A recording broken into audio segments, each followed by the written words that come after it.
Halo guys, kembali lagi bersama saya Muhammad Fadli Irawan. Kali ini adalah kelanjutan dari cerita Kris Benggolo Ireng dari part sebelumnya. Langsung aja tonton cerita ini sampai habis. Jangan lupa buat kalian yang baru nonton video ini, tonton juga part-part sebelumnya. Dan juga klik like, komen, dan subscribe. Juga share sebanyak-banyaknya. Kris Benggolo Ireng Part 5 dan 6. Songgokong. Sebuah pohon besar berdiri gagah memayungi sebuah rumah tua yang dulu pernah kudatangi bersama Guntur untuk menolong Arum. Dan saat ini di hadapanku berdiri Nyai Jamrong. Nyai Jamrong adalah seorang pendekar tua yang dulu pernah hampir merasakan hidup abadi dengan ilmu rawa rontenya. Aku sudah mempersiapkan kuda-kuda, namun sebuah tendangan darinya tetap bisa membuatku terseret hingga beberapa meter. Itu murni ilmu bela diri. Tidak ada sedikit pun ilmu kanuragan maupun hal gaib yang memperkuat serangannya itu.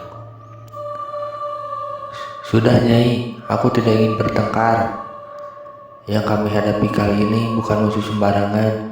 Bantuan Nyai sangat kita butuhkan. Ucapku yang masih tidak ingin menyerah untuk meminta bantuan Nyai Jamrong dalam menghadapi sosok yang diceritakan oleh Indira. Sosok penghuni Kris Benggolo Ireng yang diceritakan oleh suara di mimpinya disebut dengan nama Ndoro Songgokolo. Ojo lancang kowe bocah ketek, kui dudu urusanku, balas Nyai Jamrong yang tetap pada pendiriannya dan sepertinya percuma untuk memaksanya. Wajahnya juga terlihat sangat kesal, seolah memang tidak peduli. Aku cukup kecewa dengan sikap Nyai Jamrong. Kupikir dia sudah banyak berubah sejak kehilangan ilmunya. Saat mengetahui ia menyelamatkan Indira, aku berpikir bahwa ia mungkin akan bersedia membantu kami. Ya sudah, kalau begitu saya pergi. Kalau sampai berubah pikiran, Nyai tahu harus mencari saya di mana. Lungo, singa dosisan, ora usah teko rene meneh.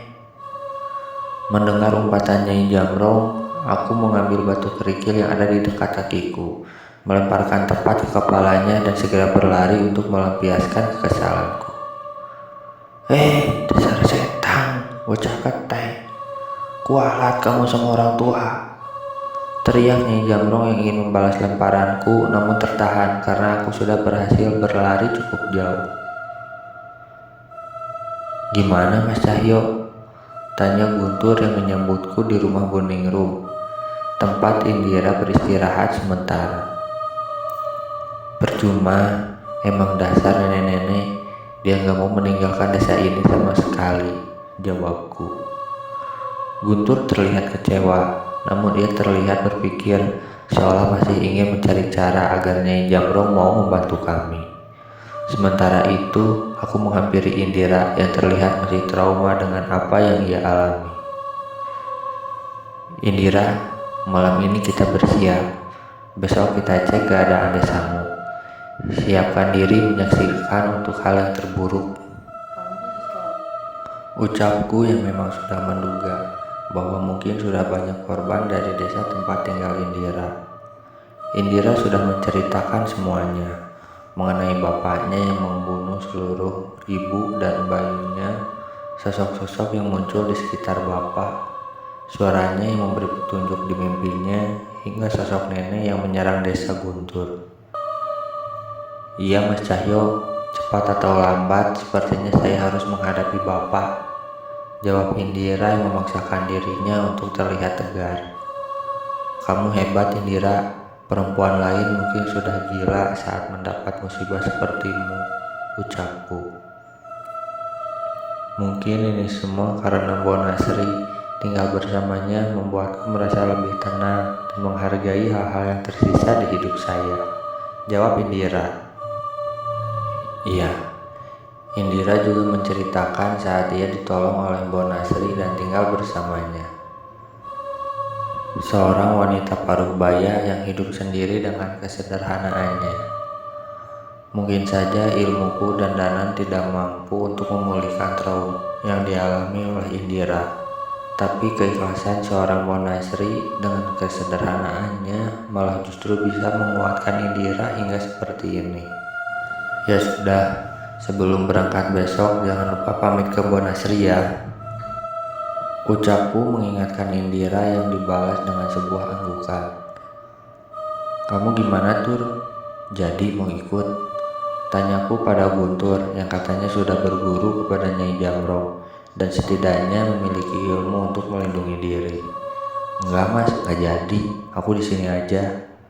Jawab Guntur yang berbeda 180 derajat dari sebelumnya.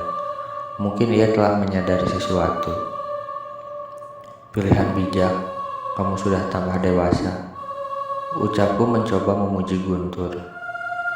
Berarti sekarang sudah bisa disebut dukun kayak Mas Cahyo, ucap Guntur dengan spontan.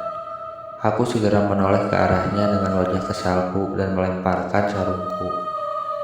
Siapa yang mau panggil dukun? Enak wae.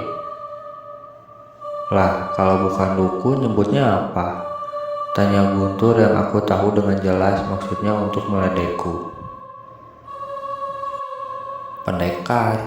Pendekar ketek alas wetan Cahyo dari Trahrujuk Bedes. Balasku membalas ledekannya. Tak kehabisan akal, Guntur segera menghampiriku dan menangkupkan tangannya di depan kepalanya. Pendekar, izinkan aku bergabung dengan Trahrujuk Bedes. Saya pastikan Trah kita akan menguasai tanah Jawa. Ucapnya menirukan suara-suara pendekar di film kolosal. Sontak kami pun tertawa seisi rumah dengan tingkah laku konyol dari Guntur. Aku tahu suatu saat dia akan menjadi orang yang hebat. Namun aku harapkan bahwa orang-orang hebat itu sudah tidak diperlukan lagi karena aku harap tidak ada lagi orang yang menyalahgunakan sosok dan ilmu berada di luar batas manusia. Aku mengabari Danan mengetahui cerita dari Indira dan kondisi desa Guntur yang sudah dibersihkan.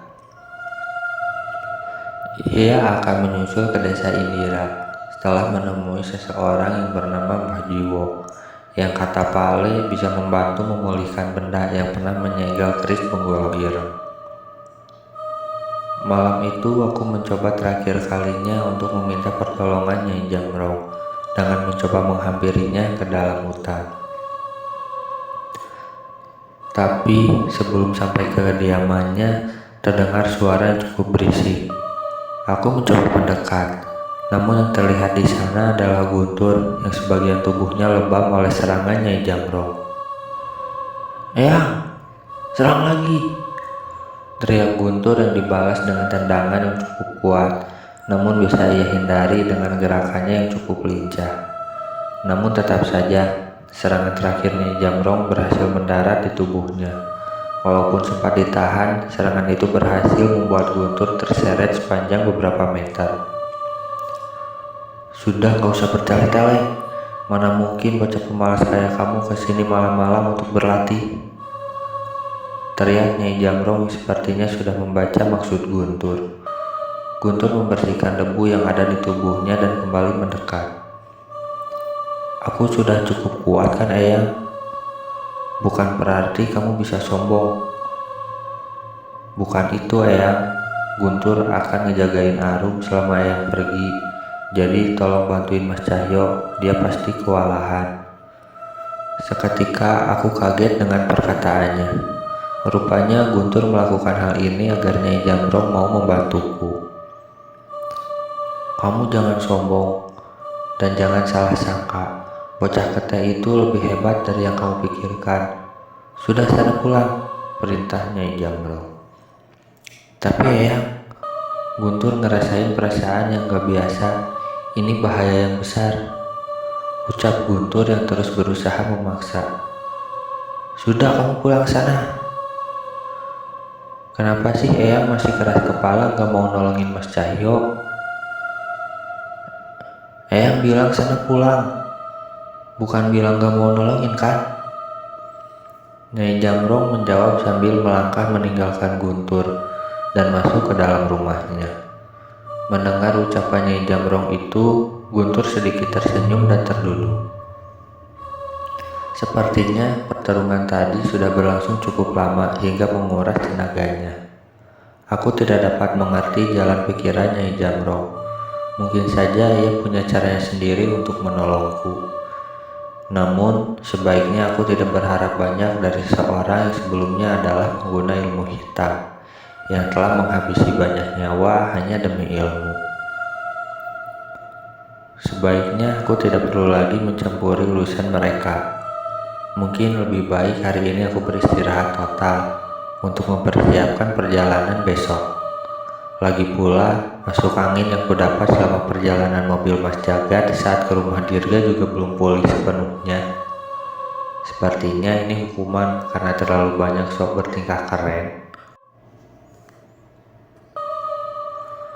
Aku mengantarkan Indira ke rumah Bonasri yang sekaligus merupakan warungnya untuk berjualan sayur. Terdengar percakapan tulus antara mereka berdua yang saling khawatir dengan keadaan masing-masing. "Dok, kamu harus hati-hati pokoknya. Kalau bingung mau kemana, kamu pulang ke sini saja ya, Dok. Indira sudah jadi anak Mbok," ucap Bonasri. Tanpa sadar, aku tersenyum mendengarnya. "Iya, Mbok, Indira pasti kembali ke sini. Doain Indira ya, Mbok." Pamit Indira yang mencium tangan Bonasri sebelum pergi. Aku menghampiri Bonasri dan melakukan hal yang serupa. "Tenang saja, Mbok, saya yang jaga Indira. Mbok tenang saja dan bantu doa ya." "Iyo Nang, titip Indira ya." Bonasri menatapku dan menepuk pundakku seolah menitipkan anaknya sendiri kepadaku. Perjalanan kami rupanya cukup panjang hingga baru sampai di desa Indira pada tengah hari. Sebuah desa kecil, namun setiap rumahnya memiliki lahan yang cukup besar dengan rumah joglo yang menjadi bangunan utamanya.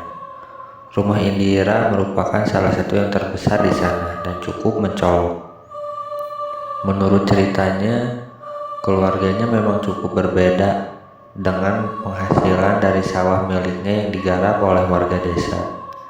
Namun anehnya saat ini hanya keheningan yang ada di desa ini. Tidak ada seorang pun manusia yang kami lihat sepanjang jalan. Saat kami semakin masuk ke dalam, beberapa rumah sudah ditutup garis polisi dengan kondisi bangunan yang berantakan. "Ini rumah kepala desa," ucap Indira yang mencoba mengintip ke dalam, namun ia keluar dan menggeleng menandakan tidak ada apapun di sana. Di beberapa tempat terdapat penanda yang digambar untuk menandakan pernah ada korban terbaring di sana. Bercak darah juga terlihat di beberapa tempat. Hanya dengan melihat ini semua, kami menyimpulkan bahwa kejadian mengerikan sudah terjadi di tempat ini. "Mas, ada suara aneh yang manggil Indira, Mas. Suaranya ada banyak," ucap Indira tiba-tiba. "Mereka bilang apa, Indira?" balasku. "Banyak, Mas. Ada yang menyuruhku kembali ke rumah, ada yang melarang, dan ada yang menyuruhku mati." Aku mencoba melihat keadaan sekitar. Namun, keadaan di siang ini membuat sosok-sosok itu enggan muncul di hadapan kami. "Kita periksa ke rumahmu dulu," ucapku. Rumah Indira tertutup garis polisi yang sepertinya sudah dipasang cukup lama. Mau tidak mau, kami harus melanggar garis itu dan memasuki rumah joglo yang cukup besar dengan banyak ruangan di dalamnya. Aku mencari satu persatu sosok yang mungkin masih tertinggal di sini, namun sama sekali tidak ada petunjuk. Keadaan semakin miris ketika melihat dengan sangat jelas ada bekas darah di lantai yang kemungkinan berasal dari tubuh seseorang yang diseret keluar rumah. "Di situ, Mas, ruangannya," tunjuk Indira yang perasaannya mulai goyah karena mengingat kejadian itu. Sebuah ruangan yang sepertinya dulunya merupakan sebuah ruangan rahasia yang tertutup lemari besar. Aku melangkah masuk ke dalam, namun seketika sebuah ingatan masuk ke dalam pikiranku. Seorang laki-laki yang kuduga itu adalah ayah Indira terlihat menyeret dua orang perempuan yang tidak melawan dengan tatapan kosong seperti terhipnotis. Pria itu kembali mengambil sebuah benda seperti tali. Sejenak ia menoleh ke arah kamar Indira dan tersenyum dengan mengerikan sebelum akhirnya menggantung terbalik kedua orang itu dan menertawakannya seperti orang gila. Lilin, kemenyan, dupa, hingga tulang binatang dan berbagai benda hal menghiasi ruangan itu. Ayah Indira memanggil sosok makhluk yang terikat dengan benda yang diselipkan di belakang pinggang pria itu. Sebuah keris. Layaknya sebuah pertunjukan, setan-setan itu menyoraki dan menikmati setiap darah yang bercucuran dari tubuh kedua manusia naas itu yang dihabisi dengan sebuah keris hitam berbilah emas miliknya. Satu hal yang salah dari cerita Indira. Pria itu tidak kesurupan. Semua roh berada di sekitarnya, termasuk sosok besar dengan mata dan taring besar dengan hiasan emas di dada dan lengannya, yang memperhatikan perbuatan pria itu tanpa ada satupun yang merasuki atau mempengaruhi dirinya. Pria itu benar-benar menikmati perbuatannya, dan memang samar-samar aku melihat dalam tubuhnya telah tertanam kekuatan hitam perjanjian antara pria itu dan iblis penghuni keris itu. "Kenapa, Mas Cahyo?" tanya Indira. "Ini aneh. Harusnya aku tidak punya kemampuan seperti ini. Biasanya Danan yang bisa mendapat penglihatan seperti ini," ucapku pada Indira. "Maksud Mas Cahyo gimana?" "Ada sosok di tempat ini yang memperlihatkan sebuah penglihatan padaku." "Mas Cahyo melihat apa?" Aku menatap pada Indira. Ia terlihat sangat bingung, walau akhirnya aku pun memutuskan untuk menceritakan apa yang kulihat. "Sama seperti yang kamu alami. Hanya saja satu hal yang harus kamu ingat. Jangan dekati ayahmu. Ia sudah menjadi salah satu dari mereka." Setidaknya aku sudah memperingatkan Indira, namun ia hanya termenung. Aku tahu itu tidak akan mudah baginya. Aku melihat lilin yang tersisa di ruangan itu dan menyalakannya hingga ruangannya yang sebenarnya gelap disinari cahaya lilin yang sebenarnya masih cukup redup di sini. Bau busuk masih tercium di tempat ini. Sepertinya polisi pun baru memeriksa tempat ini setelah jasad-jasad itu membusuk. Di ruangan ini aku mendengar suara-suara yang mungkin adalah suara yang didengarkan oleh Indira tadi. Aku mencoba mencari asal dari suara itu. Namun yang kutemukan adalah sesosok makhluk berwujud wanita kurus kering dengan kepala yang setengah botak, hanya sedikit rambut panjang tersisa di rambutnya dan bagian mata yang menjorok keluar. Sepertinya sosok ini yang menunjukkan padaku penglihatan tadi. Makhluk itu setengah melayang di sudut ruangan. Aku merasa makhluk itu sudah lama berada di ruangan ini jauh sebelum ia mati. Bahwa Indira pergi sejauh mungkin, mereka pasti akan mencoba untuk membunuhnya. Aku mengambil kesimpulan bahwa sosok inilah yang memberi bisikan pada Indira untuk meninggalkan tempat ini saat kejadian itu terjadi. Saat mengetahui niat baik dari makhluk ini, aku mencoba duduk bersimpuh dan berkomunikasi dengannya lebih dalam. Sungguh mengagetkan saat mengetahui bahwa wanita ini adalah istri pertama dari ayah Indira yang disekap karena secara tidak sengaja mengetahui niat suaminya untuk menggunakan kemampuan keris yang diwariskan oleh leluhurnya itu. Ia mempergokinya saat ayah Indira melakukan ritual yaitu menyatukan raga dengan suatu sosok yang membimbingnya. Ayah Indira akhirnya menikah lagi dan mempengaruhi adiknya Sumar untuk membuka segel yang menahan kekuatan keris Monggolyang sebelumnya.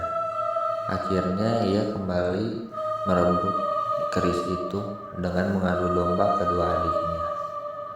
Menurut roh itu, ayah Indira saat ini menuju desa adiknya yang bernama Sumar untuk melanjutkan niatnya menghabisi seluruh anggota keluarga yang mungkin bisa mewarisi keris itu dan merebut darinya.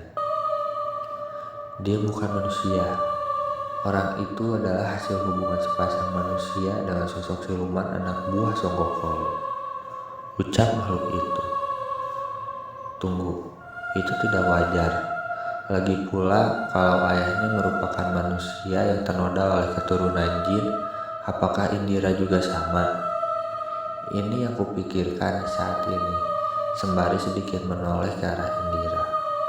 Terlepas dari itu, desa tempat seseorang bernama Sumar itu sedang dalam bahaya. Aku tidak mau membuang waktu lagi dan segera berdiri dan mengajak Indira meninggalkan tempat itu. Sumar. Desa pria bernama Sumar di mana, Indira? Pak Ale Sumar, adiknya Bapak. Cukup jauh, Mas, bisa 2 jam kalau naik motor, jawab Indira. Kita ke sana, ayahmu berada di sana. Desa itu dalam bahaya, jawabku pada Indira. Indira segera paham dan mengikutiku untuk segera pergi menuju desa yang akan menjadi tempat mengamuknya ayahnya itu. Sayangnya perjalanan ke sana tidak semudah yang kukira. Hingga akhirnya kami tiba di sana saat malam hari. Aku melihat dari jauh sebuah desa yang secara gaib terselimuti kabut berwarna hitam. Tidak ada warga di sekitar yang berniat mendekatinya karena merasakan hawa yang dimiliki desa itu. Saat sampai di sana, orang-orang desa tidak merasakan keanehan apapun dan beraktivitas seperti biasa. Namun aku mendengar beberapa warga yang membicarakan tentang seseorang yang masuk ke rumah Pak Sumar dengan pakaian dan wajah yang berantakan. Sialnya, sebelum sempat melakukan apapun, tiba-tiba terlihat seseorang terpental dari sebuah rumah yang cukup besar. Itu Pak Sumar, ucap Indira yang melihat seorang pria dengan darah yang berceceran membasahi bajunya. Sialan kau Darmijo, ternyata ini alasanmu merebut keris itu dari kami, ucap Pak Sumar yang akhiri dengan darah yang bermuncratan dari mulutnya. Aku menduga semua orang di rumahnya sudah mati oleh perbuatan ayah Indira. Melihat hal itu, warga menjadi panik. Sebagian warga berlarian dan sebagiannya mencoba menolong Pak Sumar. Namun saat itu juga seluruh warga yang mencoba menjauh segera terhenti. Pocong, itu ada pocong. Ada genderuwo, di sana lihat ada genderuwo. Aku menoleh ke seluruh desa. Terlihat saat ini desa sudah dikepung dengan sosok makhluk-makhluk yang menahan warga untuk meninggalkan desa. Ini sama seperti di desa Guntur kemarin, Mas. Makhluk-makhluk itu adalah pengikut sosok penghuni keris itu, cerita Indira. Indira, jangan jauh-jauh dari saya, ucapku yang segera berlari menuju Pak Sumar yang mulai sekarat. Sialnya ayah Indira yang ternyata bernama Darmijo itu tidak mau menunggu dan menghunuskan kerisnya ke arah Sumar, hingga ia mati dengan mata yang masih melotot. Tak cukup sampai di situ, Darmijo ayah Indira menghabisi orang yang mencoba menolong Pak Sumar dan menghujamkan kerisnya tanpa ampun kepada mereka. Aku tidak mampu lagi menahan emosiku dan segera melontarkan tendangan ke arah ayah Indira hingga ia terpental. Pergi dari sini, teriakku pada orang-orang di sekitarku. Seketika suasana desa penuh dengan kepanikan. Wajar saja, seluruh desa panik, bisa bernasib sama seperti desa Indira. Bapak, hentikan Pak! Indira ikut berteriak mencoba menghentikan ayahnya. Namun bukannya berhenti, ayahnya malah tersenyum dan mendekat ke arah Indira. Mengerikan. Ini terlalu mengerikan. Hanya dengan tatapannya, tiba-tiba mata Indira memerah dan perlahan mengeluarkan air mata darah. Ia mencoba berteriak, namun terhenti dengan nafasnya yang terlihat sesak. Aku tidak bisa tinggal diam dan segera membacakan doa dan memanggil roh Wanasura. Sekuat tenaga, aku menghujamkan pukulan untuk menghentikan mantra yang menyerang Indira. Indira kembali mendapatkan nafasnya, dan ia terjatuh di tanah. Indira berusaha mengatur nafasnya dan memastikan penglihatannya. Aku tahu, aku tidak punya waktu untuk menolongnya. Ayahnya sudah bersiap kembali menyerangku dengan keris yang tergenggam di tangannya. "Pak, dia anakmu, darah dagingmu. Sadar!" Teriakku yang mencoba mengalihkan perhatiannya menjauh dari Indira.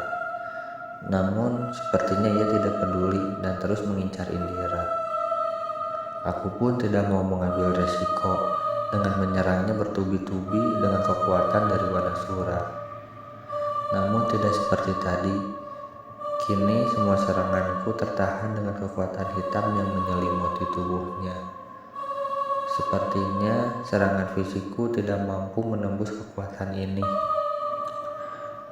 Tidak menyerah, aku mencoba membacakan doa untuk melemahkan kekuatan dari ayah Indira, agar setidaknya seranganku bisa mengenainya. Namun ini tidak berpengaruh besar. Sebaliknya, tanpa sadar, serangan dari keris itu melukai dan menusuk tepat di salah satu bahuku. Ayah Indira tertawa dan bersuara dengan bahasa yang tidak kami kenal. Ia mencoba menusukku lagi dengan keris secara bertubi-tubi tanpa ampun. Aku setengah mati menghindarinya. Namun setiap kali ia menggerakkan keris tubuhnya, ayah Indira berubah menjadi aneh. Matanya menghitam. Kulitnya perlahan terbakar dan terkelupas. Kukunya tumbuh menghitam dan runcing.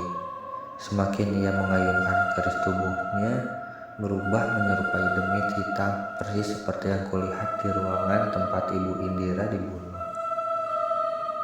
Demit pengguna perhiasan emas di tubuhnya. "Tidak mungkin itu Bapak," ucap Indira yang mulai pulih. Terlihat tak hanya tubuhnya yang terluka. Saat ini, hatinya pasti terluka saat mengetahui ini adalah wujud asli dari ayahnya. Dengan kekuatan Wanasura, aku melompat menghindari makhluk yang semakin cepat itu. Kekuatan hitam semakin besar menyelimuti tubuhnya. Aku mesti mencari celah untuk menyerangnya. Namun kekuatannya semakin lama semakin besar. Tak cukup sampai di situ, saat ini terdengar suara teriakan warga dari berbagai penjuru desa. Sepertinya kebangkitan makhluk ini membuat seluruh roh di sini ikut mengamuk. Aku tidak mungkin menyelesaikan ini sendirian. Tidak ada satupun cara yang bisa kupikirkan untuk menuntaskan keadaan ini. Tak mungkin juga aku meminta Indira lari. Ratusan demit sudah menghadang desa ini. Di tengah kebingunganku, tiba-tiba sebuah pukulan menghantam tubuhku hingga terpental. Makhluk itu tidak mengulur waktu sama sekali dan menghajarku habis-habisan. Setiap pukulannya diselimuti kekuatan hitam yang membuat tubuhku merasa panas setiap bersentuhan. Tanpa roh Wanasura di tubuhku, aku pasti sudah mati. "Tolong, Bu, bangun, Bu!" Terdengar teriakan seorang anak tak jauh dari tempatku berada. "Pak, jangan mati, Pak. Bangun, Pak." Kali ini suara tangisan seorang perempuan yang menangisi suaminya. Saat aku tersadar, makhluk itu menyerangku dengan pukulan. Lantas, di mana keris penggolok ireng itu berada? "Mas Cahyo, keris itu, dia menyerang warga." teriak Indira yang menyadari terlebih dulu keberadaan keris hitam yang melayang dan menghabisi warga satu persatu. Sialan! Aku bangkit dari serangan sosok mengerikan ayah Indira, namun sialnya di hadapanku saat ini sudah menanti sebuah pukulan yang diselimuti kekuatan hitam yang siap menghabisiku. Aku menyilangkan lenganku dan bersiap menerimanya, walau aku tahu tidak mungkin aku akan bisa selamat. Tepat sebelum serangan itu mengenaiku, tiba-tiba sosok makhluk itu terpental dengan sebuah serangan. Aku menggeserkan lenganku dari hadapanku dan melihat seorang nenek yang berjalan bungkuk di depanku. Ia menghajar sosok tadi dan berhasil menghindari serangan-serangan yang diarahkan kepadanya. "Cih, ternyata kamu selemah ini," ucap orang itu. "Ya, itu adalah Nyai Jamrong. Dia benar-benar datang untuk membantuku. Namun ada yang beda dari dirinya. Di lengannya terlilit sebuah benda menyerupai tasbih, seolah ia gunakan untuk menyegel sesuatu." "Nyai beneran datang," teriakku yang merasa terselamatkan dengan keberadaannya. "Bangun, aku tidak bisa melawan sendiri. Dia adalah titisan Songgokolo, roh yang sudah ada sejak manusia belum mengenal peradaban. Jelas Nyai Jamrong." Aku membaca doa dan berusaha memulihkan sedikit lukaku. Tetap sakit, namun setidaknya aku bisa bergerak. "Nyai, warga desa juga dalam bahaya." "Berisik, perhatikan dulu yang di depanmu. Kalau kita mati, korbannya akan semakin banyak." Ini Nyai Jamrong yang dulu tidak segan-segan membunuh lawannya maupun korbannya demi ilmu. Bagaimana dia bisa berubah hingga seperti ini? Sebuah serangan mengarah ke arah Nyai Jamrong. Namun sebelum serangan itu mendarat ke tubuhnya, aku menggunakan kekuatan Manasura dan menahannya. Tanpa menunggu perkataanku, Nyai Jamrong segera melompatiku dan menyerang kembali sosok Songgokolo yang menitis dalam tubuh ayah Indira. Berkali-kali makhluk itu menyerang kami, namun aku berhasil menahannya, dan Nyai Jamrong yang mendaratkan serangan kepada makhluk itu. Gila, aku tidak pernah menyangka ilmu bela diriku bisa menyatu dengan Nyai Jamrong. Sayangnya saat Songgokolo kewalahan, ia kembali memanggil kerisnya dan membuat kami terpental dengan benturan kekuatan dari keris itu. "Hati-hati Nyai, keris itu sudah kembali ke tangannya," ucapku kepada Nyai. "Goblok, memang itu rencananya," ucap Nyai Jamrong. Aku segera menoleh pada Nyai Jamrong. "Katamu ingin menyelamatkan warga desa. Sekarang keris itu ada di sini, tidak menyerang warga desa lagi," ucap Nyai Jamrong. "Iya benar Nyai, tapi apa nggak ada rencana yang lebih bagus? Kalau begini kita juga bisa mati," keluhku. "Goblok, nanya rencana sama nenek-nenek. Kalau nggak suka bikin rencana sendiri," ucapnya. Iya, benar juga, nenek-nenek masih bisa jalan saja masih bagus. Mustahil disuruh bikin rencana buat menghadapi demit. "Heh, mikir apa kamu? Fokus kalau nggak mau mati," teriak Nyai Jamrong yang seolah bisa membaca pikiranku. Secepatnya aku mengambil posisi di sisi Nyai Jamrong dan sekali lagi bersiap untuk menerima serangan dari Songgokolo yang sudah menggenggam keris membawa pirang. Berbeda dengan tadi, kini Songgokolo menyerang dengan lebih tenang. Namun di setiap serangannya terdapat kekuatan aneh yang seolah membuatku merasakan kesakitan, walau tidak menyentuh bagian tubuh ataupun keris itu. Sesekali mataku terasa ingin keluar dan seperti ada rasa sakit yang ingin masuk ke kepalaku. "Nyai, ada kutukan di serangan itu," teriakku kepada Nyai. Nyai Jamrong yang juga menyadari hal itu menguatkan ikatan benda yang menyerupai tasbih di tangannya. Aku merasa ada kekuatan hitam yang mencoba keluar dari tubuh Nyai. Tapi benda itu seolah menahan kekuatan itu dan kembali menyelimuti Nyai Jamrong dengan kekuatan putih. Sepertinya Nyai Jamrong sudah benar-benar tidak ingin menggunakan ilmu hitamnya, hingga ia menahannya dengan benda itu. Aku menjadi sedikit semangat melihat perjuangan Nyai Jamrong untuk mendapatkan pengampunan diri dari Sang Maha Pencipta. Terlebih saat aku memperhatikan caranya menghadapi Songgokolo yang bersenjatakan keris Benggolo Ireng. Saat ini membuatku sedikit terkesima. Pertarungan seperti ini mungkin akan sulit kulihat lagi, di mana Nyai Jamrong menahan setiap serangan keris itu dengan kelincahannya, dan sesekali menahan gagangnya dengan sendal jepit yang ia gunakan di kakinya. Seharusnya ilmu bela diri saja tidak cukup untuk mengimbangi Songgokolo, namun kekuatan dari benda di tangan Nyai melindunginya dari kutukan dan melapisi jurus-jurus Nyai Jamrong dengan kekuatan gaib hingga bisa menghantam Songgokolo. Aku jadi ingin mencoba sesuatu. Wanasura! Teriakku memanggil sosok roh kera pelindung hutan Wanamarta yang berada di tubuhku. Kali ini aku tidak menggunakan kekuatannya. Tepat saat Nyai Jamrong bersiap akan melancarkan tendangan pamungkasnya dari atas, aku mengirimkan roh Wanasura untuk membantu Nyai Jamrong, sehingga kekuatan Wanasura melipat gandakan kekuatan tendangan nenek sakti itu. Songgokolo yang mencoba menahan serangan itu terjatuh dan terpendam di tanah dengan darah hitam yang bermuncratan dari mulutnya. Tanah dan bebatuan di sekitar tendangan Nyai Jamrong pun pecah berhamburan dan menghempaskan kekuatan yang besar hingga membuat roh-roh di sekitarnya gentar. Keren, Nyai! Ucapku yang merasa senang dengan keberhasilan rencanaku dan segera menarik kembali Wanasura. Hei bocah, apa yang kamu lakukan?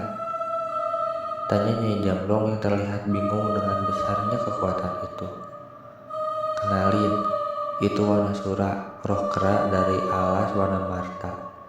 Dia merasuk ke serangan Nyai Jamrong. Sepertinya dia cocok dengan Nyai, ucapku bangga. Terlepas dari itu, serangan tadi berhasil membuat Songgokolo terluka cukup parah. Namun sialnya makhluk itu segera kembali berdiri dan memamerkan mata merahnya yang menyala.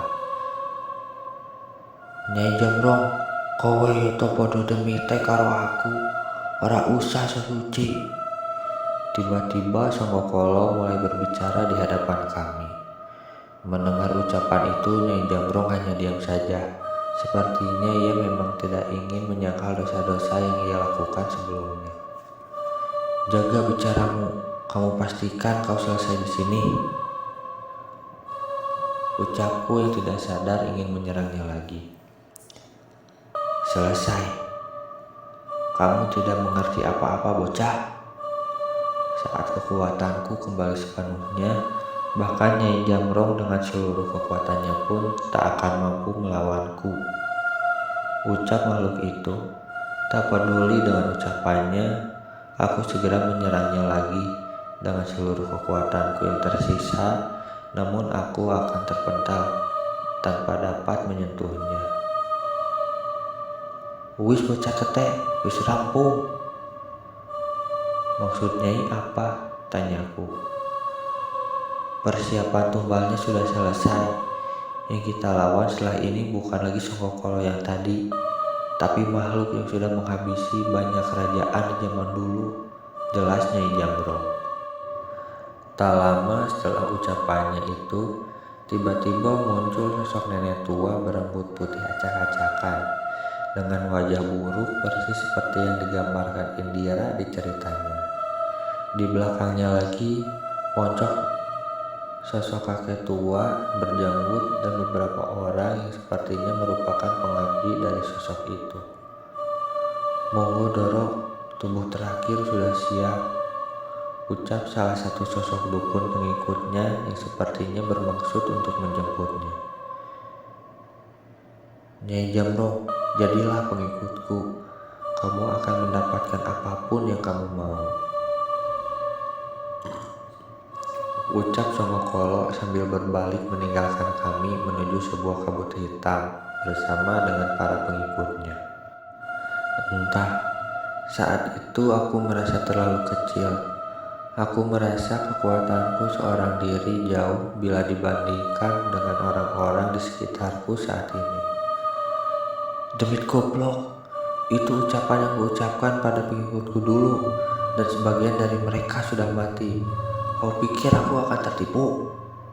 Ucap Nyai Jamrong yang tetap waspada memandang kepergian Songokolo dan para pengikutnya. Secara perlahan, kabut hitam mulai menghilang bersama sosok demit-demit pengikut yang mengurung desa ini. Aku khawatir dengan warga desa ini. Entah berapa korban yang sudah dihabisi oleh makhluk dan keris menggolok ireng saat kami bertarung tadi. Indira, gimana warga desa? Ucapku sambil menghampiri Indira yang membantu warga desa yang terluka. Beberapa orang tidak bisa diselamatkan, tapi sisanya selamat berkat suatu sosok yang menghadang serangan-serangan keluarga. Ucap Indira. Sosok apa maksudmu? Tanyaku. Saya samar-samar melihat sosok seorang pemuda yang dengan kerisnya menghadang setiap serangan yang diarahkan ke warga. Ucap salah seorang warga yang ikut membantu Indira merawat warga. Seketika aku tersenyum dan Anjaya Sambara. Bisa-bisanya saat dia sedang berjuang jauh di sana masih sempat-sempatnya ikut masuk ke pertempuran kami dalam wujud Rogo Sukmonya. Seketika beban di pundakku terasa berkurang saat mengetahui korban yang jatuh tidak sebanyak yang kukira. Aku terjatuh terbanting di tanah dan menutup mataku sebentar untuk menarik nafas sejenak sebelum melanjutkan perjalanan lagi. Indira, di mana lokasi adik ayahmu yang satunya? Tanya Nyai Jamrong yang sepertinya tidak mau menyia-nyiakan waktu. Ada di selatan, Nyai. Desanya terhimpit lembah dan gunung. Bisa setengah hari perjalanan kalau ke sana. Jelas Indira. Bocah ketek, kita berangkat. Ucap Nyai Jamrong. Sekarang? Yang benar aja, Nyai. Ini masih luka, ketusuk keris, gak ada pakle yang nyembuhin. Balasku. Ojo cengeng, pantas saja Guntur pemalas yang jadi panutan bocah cengeng kayak kamu. Mendengar Nyai Jamrong semakin memaksa, mau tidak mau aku pun kembali berdiri dan meminta Indira membantu menutup luka di bahuku dengan kotak P3K sebelum kami meninggalkan desa. Indira, biar kita tinggal di desa Wadirojo bersama Guntur. Biar kita saja yang ke sana. Ucap Nyai Jamrong. Kita ke sana naik apa, Nyai? Tanyaku yang merasakan perasaan tidak enak. Lah, kamu kesini naik apa? Motor. Lah, itu tahu. Maksudnya aku harus boncengin Nyai Jamrong ke desa Palayarto. Setengah hari perjalanan. Tanyaku panik. Namun tidak dengan Indira. Ia malah tertawa melihat ekspresiku. Enggak, Nyai, kita naik bus aja. Aku berusaha menghindari momen memonceng nenek tua di motor Vespa kesayanganku. Ora sopan, maksudmu opo? Bocah ketek sialan. Teriak Nyai Jamrong. Bocah ketek terus.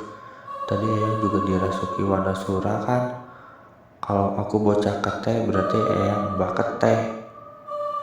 Balasku yang sekali-kali ingin membalas umpatannya. Sayangnya sebuah sandal lusuh tiba-tiba melayang tepat di mukaku dan membuatku memutuskan untuk diam 1000 bahasa daripada harus mendengar ocehan nenek tua itu lagi. Tapi aku tahu dengan pasti bahwa ucapan Eyang benar. Waktu kami tidak banyak. Desa tempat Pak Layarto mungkin akan menjadi medan pertempuran kami. Aku meminta Indira segera menghubungi Pak Lenya dan meminta warga di desa itu untuk pergi. Sementara aku mencoba menghubungi Pak Le, Dirga, Jaga, dan Danang untuk menceritakan tentang keadaan ini. Sepertinya kami harus mengumpulkan kekuatan sebanyak yang kami bisa untuk melawan Songgokolo yang bahkan tidak mampu dikalahkan oleh Nyai Jamrong. Belum sempat berangkat, tiba-tiba ponsel di tasku berbunyi. Tertulis nama Sekar di layarnya. Dengan segera aku mengangkat panggilan itu dan memastikan kabar yang akan disampaikan Sekar. "Mas, baca yuk," ucap Sekar. "Iya Sekar, ada apa?"